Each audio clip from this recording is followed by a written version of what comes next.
بسم اللہ الرحمن الرحیم۔ تمام سننے والوں کو افضل وائس کی طرف سے خلوص برا سلام۔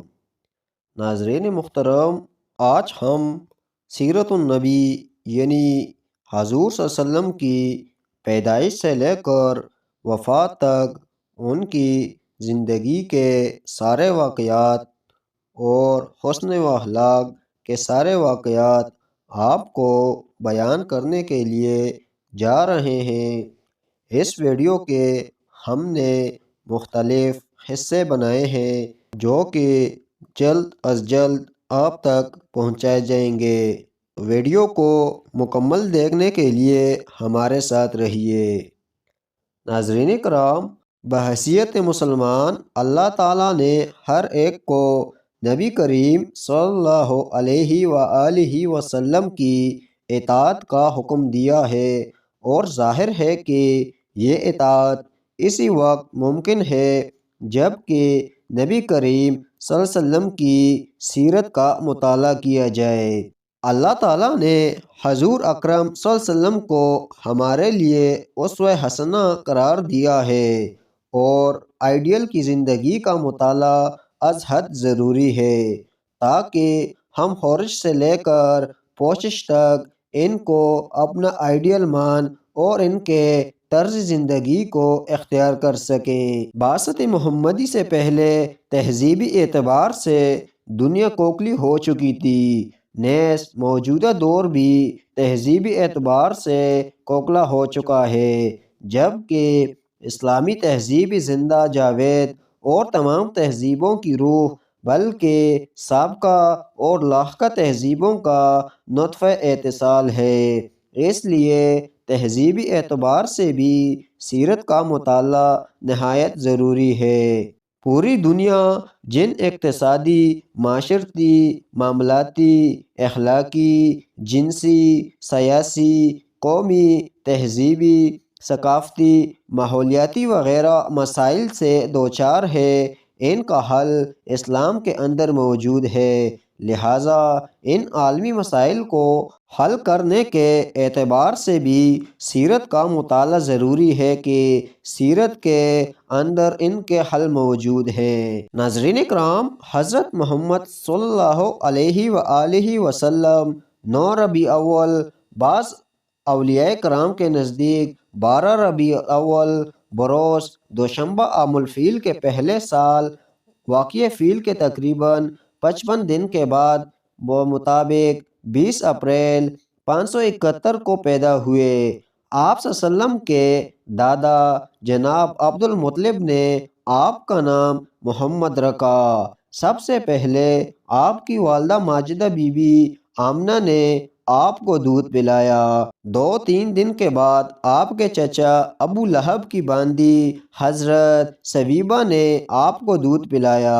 پھر عرب کے رواج کے مطابق قبیلہ حوازن بنو سعد سے تعلق رکھنے والی ایک خاتون حضرت حلیمہ سعدیہ نے 2 برس تک آپ کو دودھ پلایا۔ وہی 6 سال کی عمر تک آپ مقیم رہے۔ اسی دوران شقی صدر کا واقعہ ولادت کے 4 یا 5ویں سال بھی پیش آیا۔ ناظرین کرام، 6 برس کی عمر میں آپ صلی اللہ علیہ وسلم نے اپنی والدہ ماجدہ کے ساتھ والد کی قبر کی زیارت کے لیے مدینہ کا سفر کیا۔ 1 ماہ کے بعد واپس آتے ہوئے مقام ابوا میں آپ کی والدہ کا انتقال ہو گیا اور یہی مدفون ہوئی۔ ایمن رضی اللہ تعالی عنہ جو حضرت آمنہ کی خادمہ تھی اور اس سفر میں ساتھ تھی، حضرت صلی اللہ علیہ وسلم کو لے کر مکہ آئی۔ اب آپ کے دادا عبد المطلب نے آپ کو اپنے دامن تربیت میں لے لیا اور 2 سال تک آپ کی کفالت کرتے رہے۔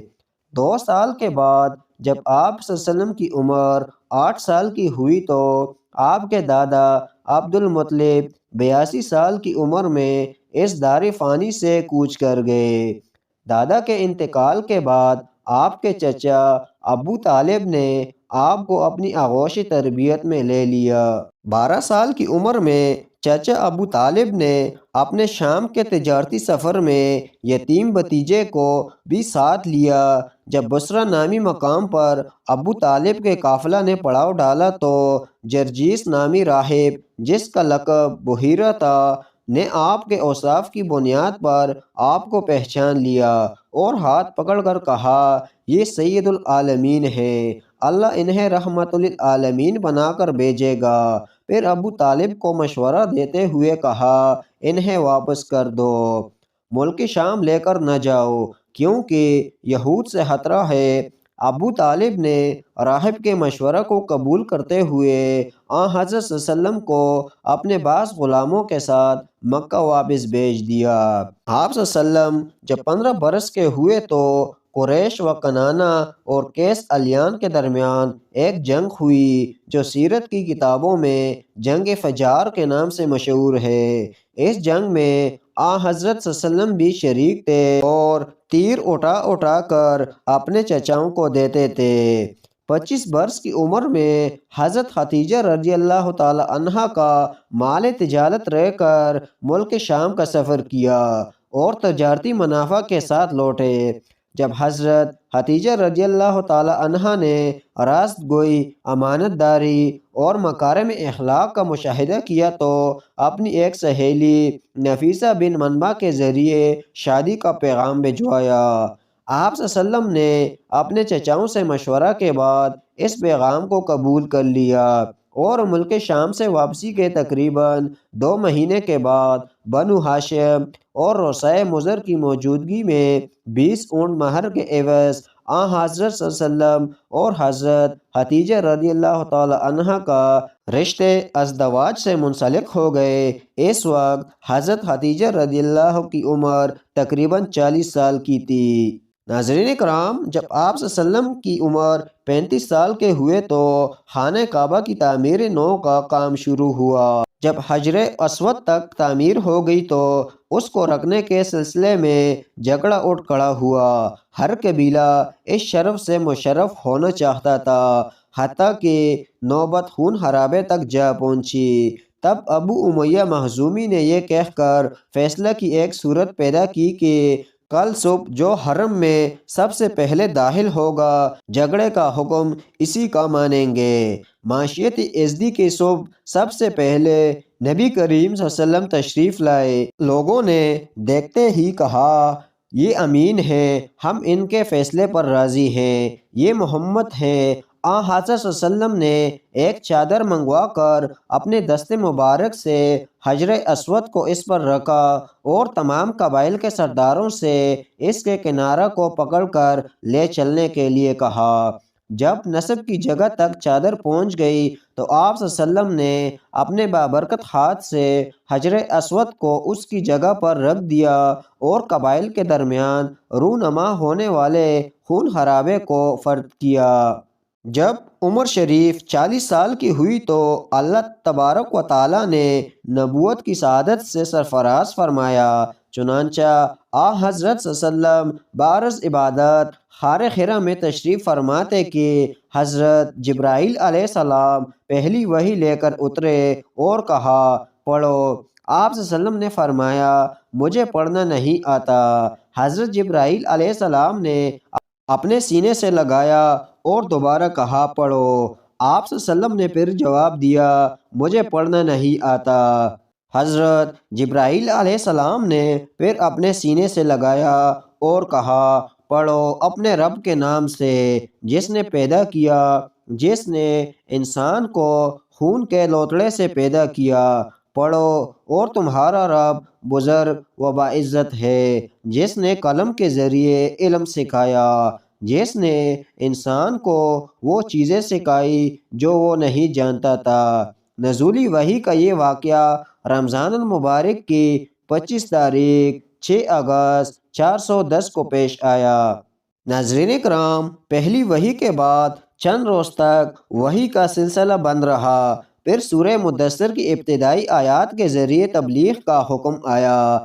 حضرت صلی اللہ علیہ وسلم شروع میں 3 سالوں تک خاموشی کے ساتھ گھر والوں اور قریبی تعلق رکھنے والوں کو دعوت دیتے رہے۔ جس کے نتیجہ میں حضرت حتیجہ، حضرت زید بن ثابت، حضرت علی، حضرت ابو بکر، حضرت زبیر، حضرت عبد الرحمن بن عوف، حضرت سعد بن وقاص، حضرت عثمان، حضرت طلحہ بن عبید اللہ، حضرت بلال حبشی، حضرت ابو عبیدہ بن جراح، حضرت عثمان بن معزون، حضرت ابو سلمہ بن عبد الاسد، حضرت ارقم بن ابی الارقم، حضرت عبیدہ بن حارث، حضرت قدامہ بن معزون، حضرت قدامہ بن مزعون، حضرت عبداللہ بن مزعون، حضرت سعید بن زید، حضرت فاطمہ بن حطاب، حضرت حباب بن ارد اور حضرت عبداللہ بن مسعود رضی اللہ تعالی عنہ مشرف باسلام ہوئے۔ پھر اللہ کے حکم پر پورے خاندان والوں کے سامنے دعوت دین کو پیش کیا اور جس کا حکم دیا گیا اسے کلم کلا کیجئے کہ ارشاد ربانی کے نتیجے میں پورے مکہ میں علی الاعلان تبلیغ کا فریضہ انجام دینے کا آغاز کیا۔ کلم کلا تبلیغ کا کام شروع ہوتے ہی اہل مکہ آگ بگولا اور حت المقدور مسلمانوں کے در پہ آزار ہو گئے، جس کا بس چلتا ستاتا اور اسلام سے برگشتہ کرنے کے لیے طرح طرح کی اذیتیں دیتا۔ کسی کو کھجور کی چٹائی میں لپیٹ کر نیچے سے دعا دیا جاتا، کسی کو اس وقت مکہ کے پتریلی کنکروں پر لٹا کر سینہ پر پتھر رکھ دیا جاتا، جب دوپہر کی گرمی شباب پر ہوتی کسی کو دہکتے ہوئے انگاروں پر لٹایا جاتا، کسی کے گلے میں رسی ڈال کر مکہ کی گلی گلی میں کھینچا جاتا، لیکن اسلام کی سعادت سے محفوظ ہونے والے تمام افراد ان سختیوں کو جھیل جاتے اور اف تک نہ کرتے۔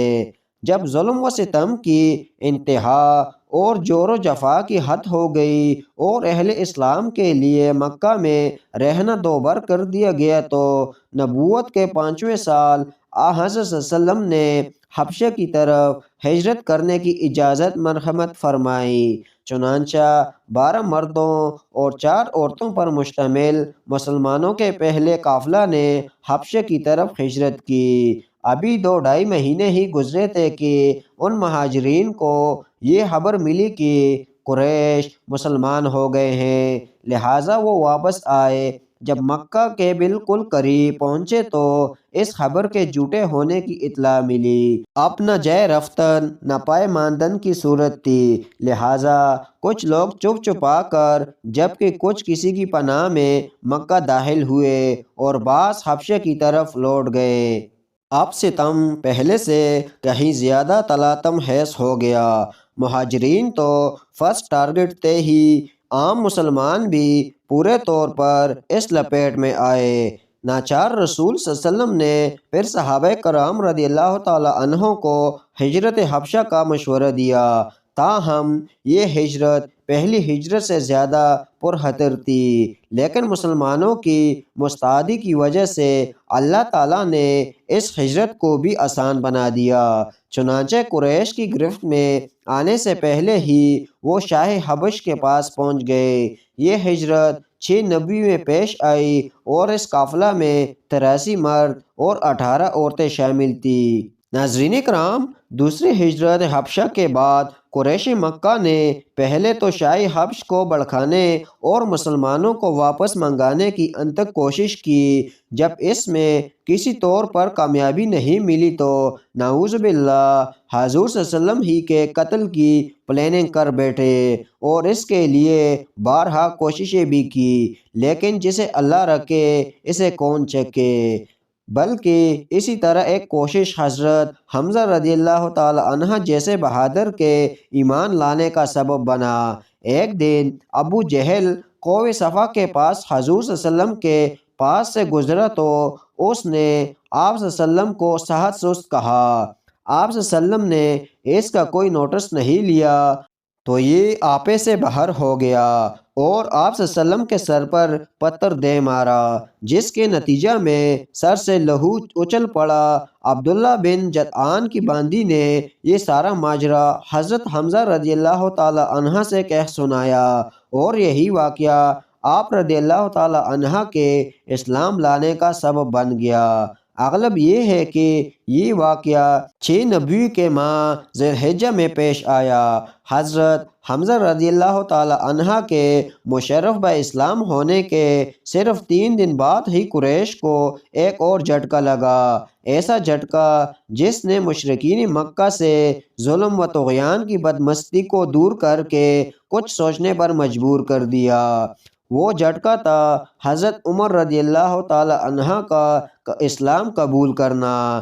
ان کے اسلام لانے کے بعد مسلمانوں کو کچھ تقویت حاصل ہوئی اور بہت سارے کام کھلم کھلا انجام دینے لگے۔ آپ صلی اللہ علیہ وسلم کے چچا ابو طالب نے جب اپنے بھتیجے کے سر پر منڈلاتے ہوئے خطرات کا مشاہدہ کیا تو انہوں نے اپنے جد اعلیٰ عبد مناف کے 2 صاحبزادوں ہاشم اور مطلب سے وجود میں آنے والے خاندانوں کو جمع کیا اور اس بات کی دعوت دی کہ اب تک بھتیجے کی حفاظت و حمایت کی جس ذمہ داری کو وہ تنہا نبھا رہے تھے اب اسے سب مل کر انجام دے۔ عربی حمیت کے پیش نظر تمام لوگوں نے اسے قبول کیا، البتہ ابو لہب نے اسے منظور نہیں کیا اور وہ مشرکین قریش سے جا ملا۔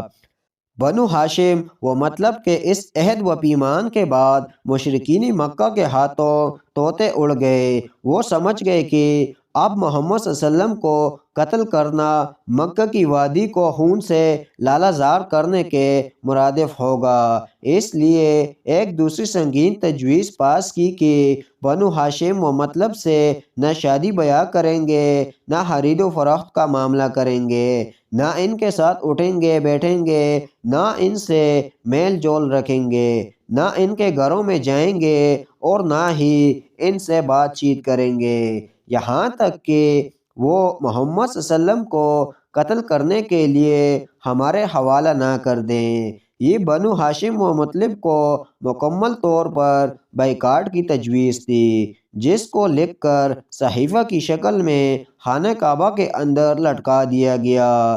اس دستاویز کے نتیجے میں بنو ہاشم و مطلب کے سارے مسلم و کافر افراد شب ابی طالب میں سمٹ سمٹا کر مبعوث ہو گئے۔ بائیکاٹ کا یہ واقعہ نبوت کے 7ویں سال پیش آیا اور مسلسل 3 سال تک چلتا رہا، جس میں ان دونوں خاندان کے افراد کی حالت خستہ ہو گئی، حتیٰ کہ پتے چبانے اور سوکھے چمڑے ابال کر کھانے کی نوبت پہنچ گئی۔ پھر ان لوگوں کی کوششوں سے جو ابتدا ہی سے اس ظالمانہ معاہدہ کے خلاف تھے، اس صحیفہ کو چاک کیا گیا اور پورے 3 سال کے بعد محرم 10 نبوی میں بنو ہاشم و مطلب شب ابی طالب کے حصار سے باہر نکلے۔ چچا ابو طالب کی عمر 80 سے تجاوز کر چکی تھی اور کئی طرح کے علام نے جکڑ لیا تھا۔ شب ابی طالب سے نکلنے کے کچھ مہینے بعد بیماری کا شدید حملہ ہوا جو دن بدن بڑھتا گیا اور بالآخر مخصوری کے خاتمے کے 6 ماہ بعد رجب 10 نبوی میں ان کا انتقال ہو گیا۔ ابو طالب کے انتقال کے 2 ماہ بعد حضرت صلی اللہ علیہ وسلم کی پہلی غم گسار بیوی حضرت خدیجہ رضی اللہ تعالی عنہ بھی رمضان المبارک کے مہینے میں جوار رحمت میں چلی گئی۔ یہ دونوں عالم انگیز حادثے صرف چند ماہ فاصلہ سے یک کے بعد دیگرے پیش آئے، جن کی وجہ سے رسول اللہ صلی اللہ علیہ وسلم کے قلب میں رنج و غم کے احساسات موجزن ہو گئے، اور چونکہ چچا ابو طالب اور زوجہ محترمہ حضرت خدیجہ رضی اللہ تعالی عنہ کی وجہ سے جو کچھ اب تک لحاظ کیا جاتا تھا، اب قوم نے اپنے سر سے لحاظ کی وہ چادر اترتی ہوئی محسوس کی، چنانچہ ان کی طرف سے مصائب کا تومار باندھ گیا اور کلم کلا اذیت دینے اور تکلیف پہنچانے لگے۔ اس کیفیت نے آپ صلی اللہ علیہ وسلم کے حزن میں اور اضافہ کر دیا۔ حضرت صلی اللہ علیہ وسلم غم واندوا کی اس کیفیت سے چھٹکارا حاصل کرنے کے لیے اور مکہ والوں سے مایوس ہو کر مکہ سے تقریباً 60 میل دور طائف کے سفر کا ارادہ کیا کہ شاید ان کے دلوں کے اندر کچھ زرخیزی ہو اور وہ حق کو قبول کر لیں، لیکن وہاں کی زمین بھی بنجر ثابت ہوئی اور حضرت صلی اللہ علیہ وسلم کے 10 دن قیام کے باوجود ایک فرد بھی ایسا نہ ملا جو دعوت دین کو اپنے سینے سے لگاتا، بلکہ اس کے برخلاف وہاں کے سرداروں نے اوباشوں کو پیچھے لگا دیا، جو راہ چلتے پتیاں کستے اور پتھر برساتے۔ پتھر اتنے برسائے گئے کہ آپ صلی اللہ علیہ وسلم کے جوتے خون میں نہا گئے۔ بالآخر عتبہ و شیبہ کے باغ میں آپ صلی اللہ علیہ وسلم نے پناہ لی۔ دونوں بھائیوں نے اپنے غلام عداس سے کہا کہ اسے انگور کا ایک خوشہ دے آؤ۔ جب عداس انگور لے کر پہنچا تو آپ صلی اللہ علیہ وسلم نے بسم اللہ پڑھ کر کھانا شروع کیا۔ عداس نے کہا یہ جملہ اس علاقے کے لوگ تو نہیں بولتے۔ آپ صلی اللہ علیہ وسلم نے فرمایا تم کہاں کے ہو اور تمہارا دین کیا ہے؟ اس نے کہا میں نینو کا رہنے والا ہوں اور میں عیسائی ہوں۔ آپ صلی اللہ علیہ وسلم نے فرمایا اچھا تم مرد صالح یونس بن متی کے بستی کے رہنے والے ہو؟ اس سے پوچھا آپ یونس بن متی کو کیسے جانتے ہیں؟ فرمایا وہ میرے بھائی تھے، وہ نبی تھے اور میں بھی نبی ہوں۔ یہ سن کر اس نے آپ صلی اللہ علیہ وسلم کے ہاتھ اور سر کو بوسہ دیا۔ باغ میں تھوڑی دیر آرام کے بعد ٹوٹے دل اور نڈال طبیعت کے ساتھ مکہ کی راہ پر چل پڑے۔ جب کرنے منازل پہنچے تو حضرت جبرائیل علیہ السلام اللہ کے حکم سے پہاڑوں کے فرشتوں کو ہمراہ لے کر تشریف لائے اور عرض کنا ہوئے اگر آپ حکم دے تو اہل طائف کو دونوں پہاڑوں کے درمیان پیس کر رکھ دے۔ آپ صلی اللہ علیہ وسلم نے فرمایا نہیں، مجھے امید ہے کہ اللہ کی ان کے پچھ سے ایسی نسل پیدا کرے گا جو صرف ایک اللہ کی عبادت کرے گی اور اس کے ساتھ کسی کو شریک نہیں ٹھہرائے گی۔ پھر آپ صلی اللہ علیہ وسلم مکہ واپس آئے اور دیگر قبائل عرب کو دعوت دینے لگے۔ موسم حج میں حضرت صلی اللہ علیہ وسلم رات کے وقت قبائل کے لوگوں کے پاس جا کر دین کی دعوت دیتے تھے۔ ایک رات مینا کی گھاٹی سے آپ صلی اللہ علیہ وسلم کا گزر ہوا تو کچھ لوگوں کو باہم گفتگو کرتے ہوئے پایا۔ ان کے پاس گئے اور دریافت کیا آپ کون لوگ ہیں؟ انہوں نے جواب دیا ہم قبیلے حضرت سے تعلق رکھتے ہیں۔ آپ صلی اللہ علیہ وسلم نے ان کے سامنے اسلام کی حقیقت بیان کی اور اسلام کی طرف بلایا، پھر قرآن مجید کی تلاوت فرمائی۔ ان لوگوں نے یہ سن کر آپس میں کہا یہ تو وہی نبی ہیں جن کے حوالے سے یہود دھمکیاں دیا کرتے تھے، دیکھو کہیں وہ تم پر سبقت نہ لے جائیں۔ پھر ان لوگوں نے اسلام قبول کر لیا۔